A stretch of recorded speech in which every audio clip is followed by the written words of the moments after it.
Kadang-kadang, kejayaan datang pada waktu yang kita sendiri tak jangka.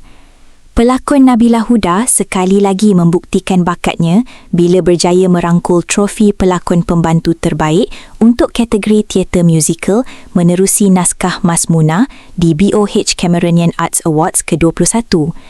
Apa yang buat momen itu lebih menyentuh, dia sendiri tak yakin dengan kemampuannya.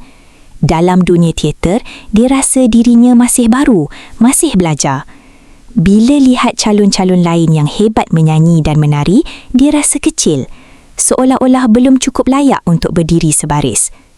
Tapi, bila namanya diumumkan, dia sendiri tertanya-tanya, betul ke aku layak? Namun mungkin apa yang dilihat juri berbeza daripada apa yang dia nampak pada diri sendiri. Dan akhirnya, rasa syukur itu mengatasi segalanya.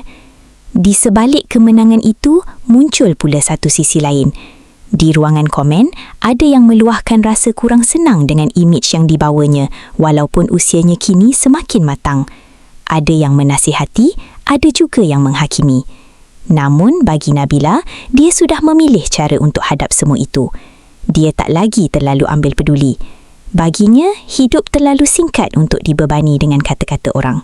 Apa yang penting, kebahagiaan sendiri. Kalau terlalu dengar cakap orang, hidup takkan tenang. Dan mungkin itu realitinya.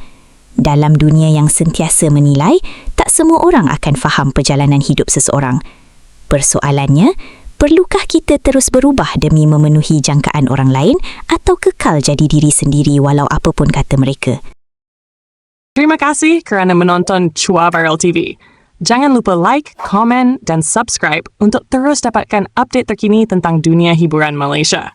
Jumpa lagi di video seterusnya. Stay tuned untuk lebih banyak kisah sensasi.